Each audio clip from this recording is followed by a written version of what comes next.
All right, peoples, friends, Facebook, family, friends, all those peoples. Got the rear end set in.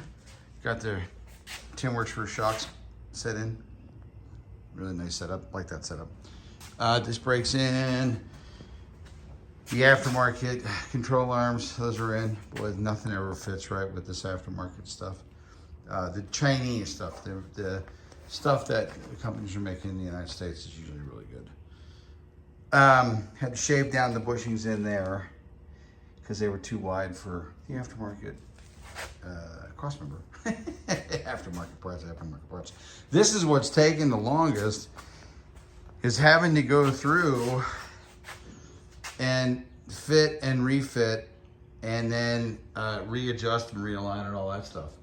So couldn't find anything on YouTube about these tubular upper control arms. These are the cheaper ones. These are the ones that are like for $500 or something like that. They're not the good ones.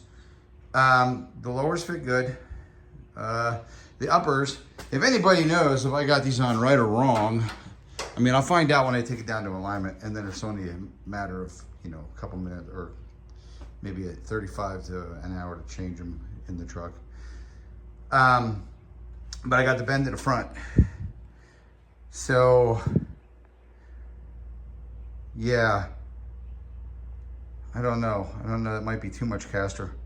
But anyway, I got the bend on the control arms to the front. And then to make these fit with the airbags, because these are set up for coil springs, of course.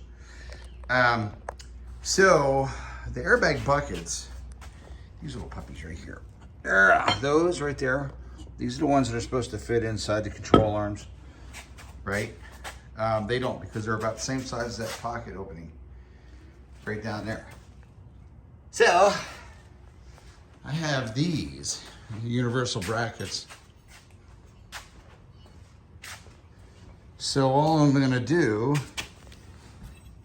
is, for the lower bag mount, I'm just gonna trim off a little bit. So I get it right here, and then right there, and then mount them that way, and these things will fit.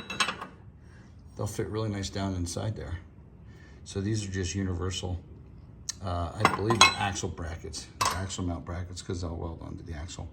The only other thing I had to do with these lower control arms, these tubular control arms, because these are the cheaper ones, paint all that stuff. This just might help somebody that's doing the same thing. Is cut the bump stops off them. Here they are. These things stick way up, so they were right there, so just cut those off. I'm gonna reuse these for another project, because these are really good bump stops, and they get good mounting tabs now. So I'll reuse those for something else. It's trying to escape. But yeah, this is the cheaper control arms, the ones that they got on the interwebs, you know. So you gotta make things fit, as you gotta do. So what I'll do is when I get done with this, I'll show it all together. When I get those brackets cut, trimmed out, fit in the pockets, and get it all put back together. And then what you gotta do too is, start off going in the center. But now I know that these bags have to go all the way in just to keep that curve down. So they have to slide all the way in. So, yeah, fun times. But everything else is coming around pretty good. It's just, you know, a little by little, inching my way. The factory stuff just bolts together, boom, boom, boom. But the aftermarket stuff is just taking forever.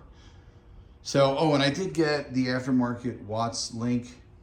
However, I don't think I'm gonna use that just yet. I think I'm gonna, that's the one that Simple C10 has, that he puts on his channel. It's really good setup. What I'm gonna use is I'm just gonna use a Panhard bar first, an adjustable one, because it's just a mini notch. It's not a monster notch, so I think that'll be fine for now. And then when I do cut the frame, you know, give it a monster notch down the road when I want to lay frame with this thing. then I will mount my Panhard bar, but it'll sit on the shelf. This airbag system, I've had it from Air Slam It for a long time. So I'm finally glad I'm getting to use it on this. It's just been sitting, I bought it years and years and years ago, and I've just been sitting on the shelf. So happy now to finally be using it. Anyway, peace out, people. I'm gonna make some more progress today. I wanna get it to be a roller today with steering. And then once I get it to roller, I'm gonna set the motor in it, and then I'll get more videos. All right, peace out, bye.